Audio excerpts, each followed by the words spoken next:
A gracious good morning to our gold universe. Congratulations to everyone. You all did fantastic. This is the recap for decision four, where we have one more decision left at the end of next week. And this is your recap of what happened. There's been, as I predicted at the very beginning, there's been a lot of changes in a small way, but important changes. And a lot of you made great adjustments to where the trends were going. We're going to take a quick look right now. I'm going to make this very brief because I've got all the data we usually have on the website at biz485.com. So let's share the screen. Gold Decision 4 to get to this. Now, when you get to this tab with Gold Decision 4, which is you'll go here to Home, and if you're on your cell phone, it'll be a little different, but just hit More and then go down to Gold Decision 4, and that'll take you back to this page. And I've got a huge amount of data for you to look at before Decision 5. There is an important thing to look at before you make your final decision for this course, and that is a YouTube video that Paul and I did, our course lead did, called Before Decision 5. I'll put the link in the description below here on YouTube, but also message it to you, send it to all the validators, make sure you all have it. At least a couple people on your team should watch this. It's not short, it's probably a 40-minute video. But what it does is it shows that everything we've done so far to balance supply and demand, all these great decisions that you see what has happened with the teams doing better and better and getting feedback for what happened, you'll find out that there's in decision 5, everything changes because there's no decision 6. So the supply and demand don't have to match the way they used to. In fact, you can do a lot of things with inventory. And there's a sneaky tip there about what characteristics on the sliders carry forward and what don't that has not been shared unless you watched the video on YouTube before this, but it's really only for decision 5 because you're cutting off all your losses and and the last team has jumped up to the first team for this by using these techniques, by saying, we got it, we understand it, we see what's going on.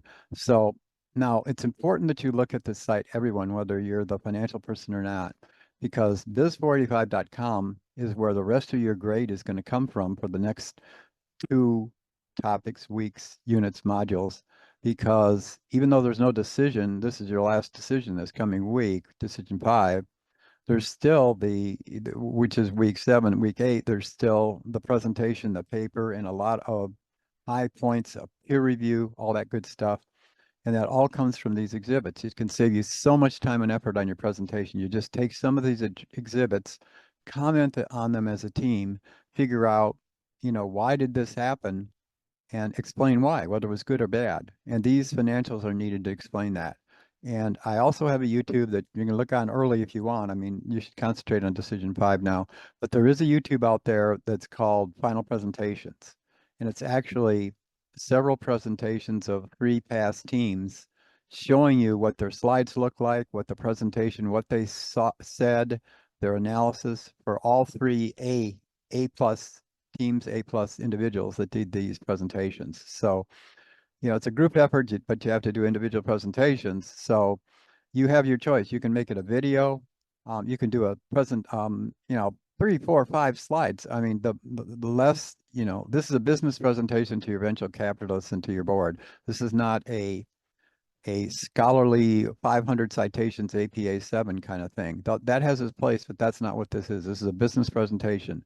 So keep it simple, all of us. And that what it is let's keep it simple, do some very good slides. And I always tell the story of meeting at GE with Jack Welch, where all the business managers said, it's not enough that I only have one piece of paper, 2 sides to present my whole business at $1.5 billion. And Welch came back smiling and said, that's all I get to present the whole company to Wall Street.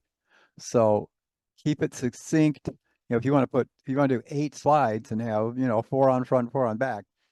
And then what you can do is you can do a voiceover recording on PowerPoint if you want, if you know how to do that. You basically just go through the slides, give your commentary with the bullets. Don't talk through the bullets. Just show the graphics, these graphics, and all the financials, and kind of here's what happened to us. We were here, we ended up here. how did that happen? How did purple go from last to basically tied for second? What did they do right and wrong? And so each of your teams should talk about it. I mean, Red's got a flywheel going. I think you probably all noticed that. They're hitting all the good numbers and they're hitting their sales, but there's a few weaknesses that they've acknowledged already, like in revenues. But if you can make it up for EBIT and ROAS, now nobody's going to move into ARE positive territory because it's never been done. This is a turnaround situation, and to just get close to some retained earnings is great. And of course, that affects your share price. So, but a lot of you have done fantastically. And when we look at these individual LOIs this week, we can see how you've managed to match your supply and your demand and the financials, which is that, golden triangle that you have to do with supply and demand with LOI versus EBIT and lost orders and then your production capacity. So, I just want to look at a couple of these this week and then kind of comparing to last week. What basically happened, and you have to look at everybody's doing fantastic. Don't just look at these giant numbers with the swinging, I did this, you did that, because the points themselves show that red and purple are the only two teams now that have a number one place, and red's now got four number one places in CO2, ROS, ARE, and share value. And those go together, of course. So, and purple now is number one in sales revenue, which they've always been strong in revenue, and employee morale. So, but you'll see why purple jumped by evening out their supply and their demand. And how is it possible to go through four or five and then suddenly become tied for number two? The reason it's possible, and especially when you have a 95% leverage, purple got in trouble, as did one and two times ago, universes ago. I think it was my blue team. They got in trouble too by the very first decision having to take out a government loan, strapped for cash, making one bad decision, and they had that millstone around their neck the whole rest of the sim. And they turned it around, and so did purple. And that's by realizing, aha, I see what happened. I have to watch my cash, and capital allocation ties to cash. So I'm not saying you have to run DCFs for everyone. You can see your cash just right in these financials for each line. You can see the cash for each line, and then you have these financials. That's why they're here for feedback next time. Not all instructors give all this information. They make you do your own, but because the presentation just makes it easy for you, you can reuse these and discuss them as a team and say, these are the ones we need to discuss and show why we went from here to here, from A to B. And when you look at, well, two teams went down, two teams came up. We had a crossover going on here. Red is still continuing to do fantastic. They're doing the best you can do with that, with four number ones in the place. But then look at the points. The point spreads are small between us.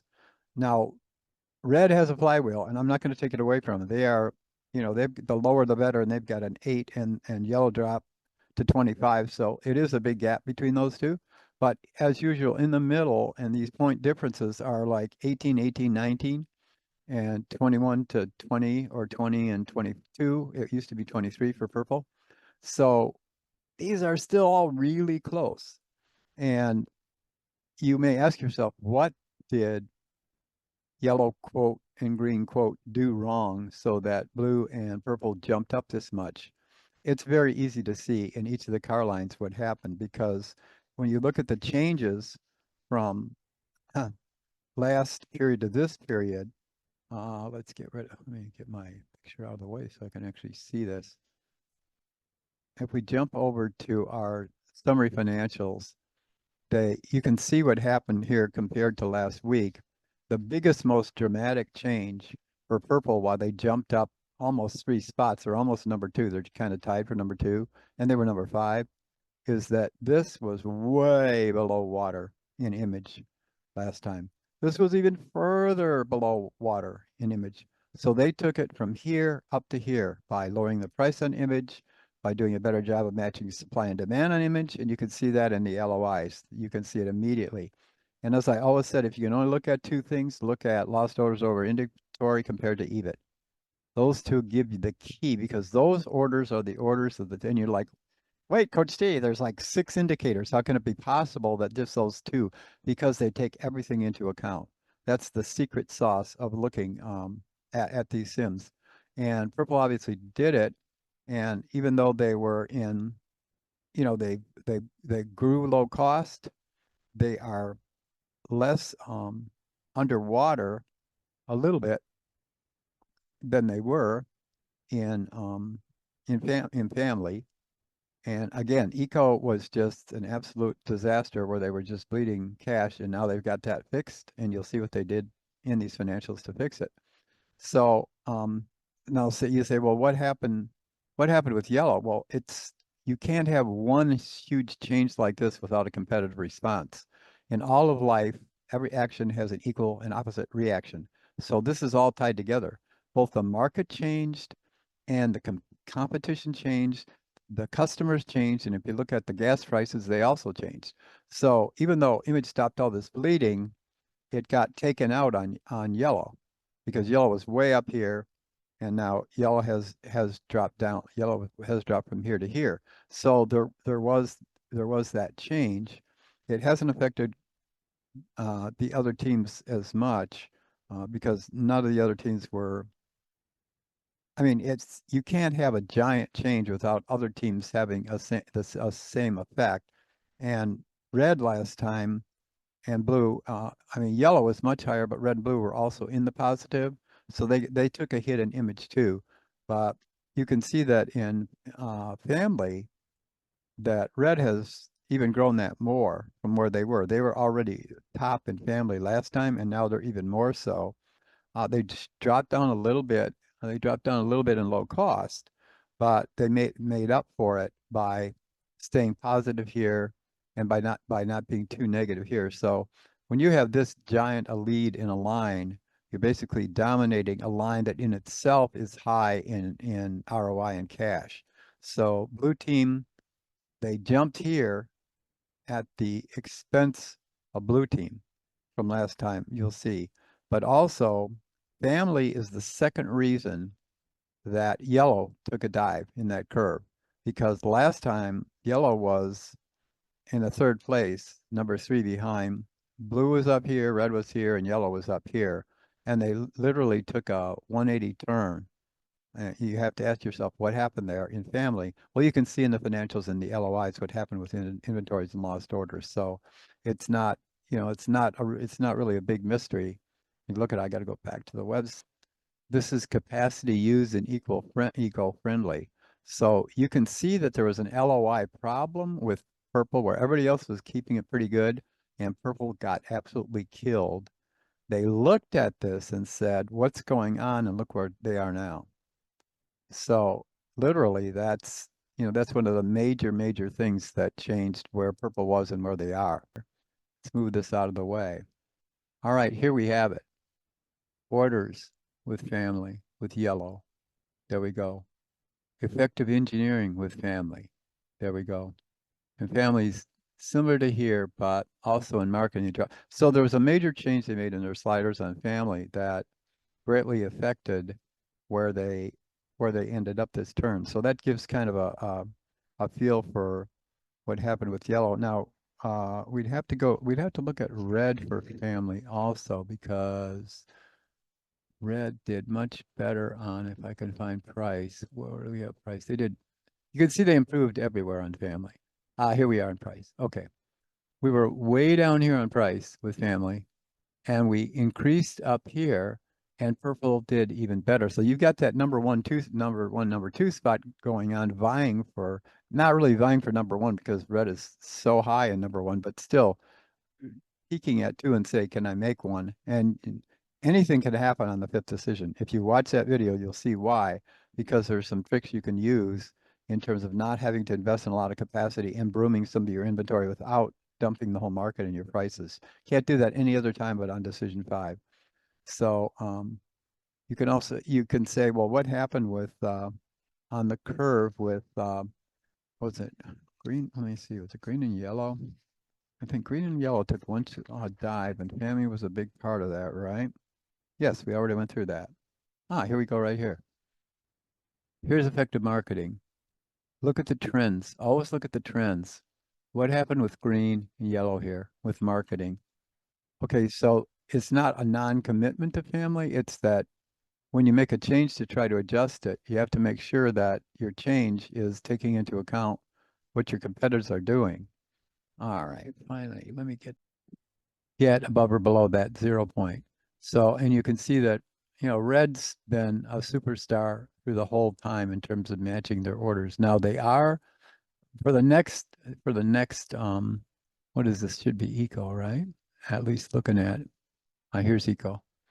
Yeah, see, they're building inventory, or they were in eco, but they're trending back down towards the zero line, which is great. Now they are still building, and that's a trend line. We've got to look at the trend, not just we have to look at the trend, not just the last time what happened, but where is it going? Where is our trend going? And you can see that we've got a sign of a sine curve going with purple. So they have to be careful because they're building a huge amount of inventory, and now they're trending towards building lost orders, but not terribly. They're close to the zero line. What we want to see, and who's a superstar in image? Um, I would guess yellow somehow is a superstar in image, or that they certainly were in decision three. And they kind of decision for their bar dropped down a little because they built a little inventory in it. But I mean, goodness, everybody was doing really good in image in terms of matching supply and demand. The last couple periods, the trend's been down for green team in terms of loss orders over inventory and image. So that gives kind of what happened in image. The other one was family, right? Where we had a huge thing. I mean, we had swings in all of these, but let's just take a look at, because it's obvious just for the EBIT that purple did something really right in image. Here we go. Okay, this is it. This is lost order over inventory. I can't read this whole thing because it's smaller, but I hope you can see it. But you can click on it and look at it on the site. The trend was down for into more and more lost orders. They weren't matching capacity, purple. Suddenly they started building capacity, and look at the zero line here. Wow. Yeah, so we can see red was already doing great there, but purple did join the trend up here towards zero, which everyone else was doing really good joining that trend. Again, where's our zero line here? Red had a problem, but they're kind of fixing their LOI. Um, Yellow, all right, we try to look at lower variability. There's a lot of variability in yellow here, and there's even more variability here with yellow last time. You're saying what happened last time compared to this time in family, because it's family and image that had a problem. And you can see what happened with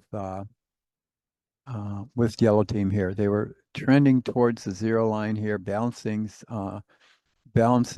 loss orders and inventory, and they started to build inventory. So sales dropped down in family, and at the same time that they increased for purple, although purple has been really, like red in terms of family, done a great job of keeping supply and demand matched. So it's hard to do five things over four times for 5 periods. I mean, it gets to be impossible, humanly impossible. That's why we need teams. But anyway, that's kind of the recap for this week. I want to focus on decision five. So really, please, at least each CEO validator, finance person, watch the video so you can bring it back to your team on before decision five on YouTube, and I'll include links everywhere. I'll put them in the announcements. I'll put them in the responses to our DQs this week. So everything will have them there, and it's important because this last decision five, it's you can also, if you're carrying an A or a B, you're going to get an A or B. I mean, you just don't blow the final presentation. I don't want to see somebody drop. I've had students go from F to A in this class because they weren't doing participation, they weren't doing all the traditional things. And when they got in the team, they figured out, hey, I can do this with these graphics. So take the graphics, make your presentations, or get ready for making them in week 8. But for decision 5, just be careful to watch the video and take some chances and have some fun, because it's not going to be your grade if you jump up or go down. And it's fun to have a final winning position if you get a chance, because a lot of you have really had to suffer with some consequences of earlier decisions and now are doing much better.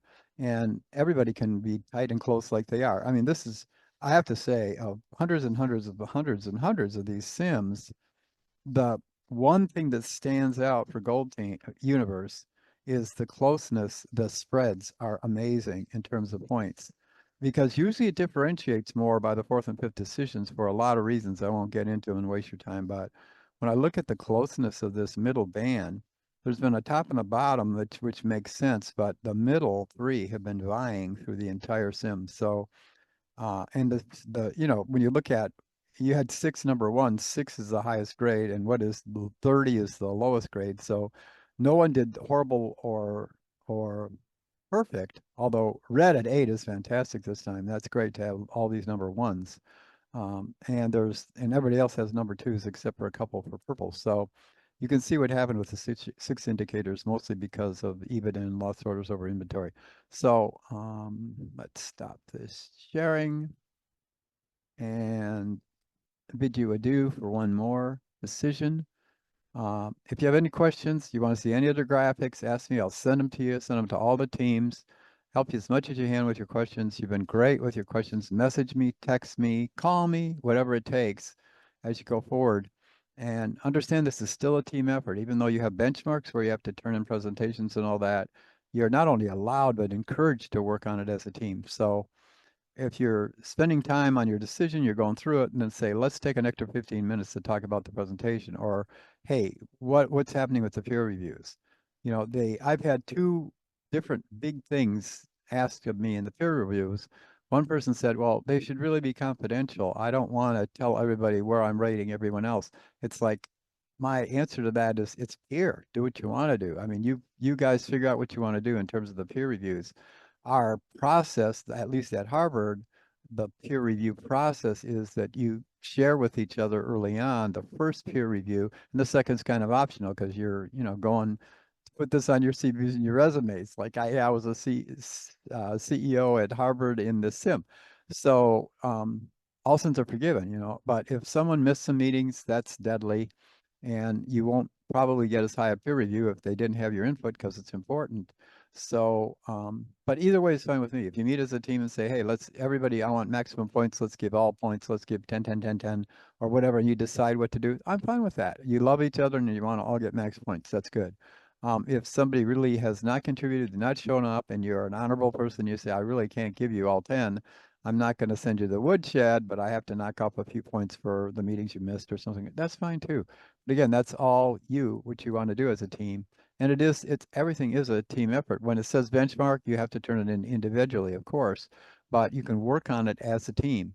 And you don't have to do a whole bunch of outside research for APA or even in the textbook. If you're working on the sim, you can quote your team or quote a teammate. That's also allowed because this is business language, business writing, business presentation, and it's real world. This is not ground school. This is flying the plane, and you've all flown the planes just fantastically. So I will see you for one more recap in decision 5. And since it won't help with the decision 6, probably a lot of you won't watch it, so I'll keep it low visuals. Although future teams also gain from seeing that. I've got another Amber universe that started now, and they will have the benefits of seeing what you have done and your presentation. So I really appreciate it. Let me see. I guess I have to say goodbye. So long.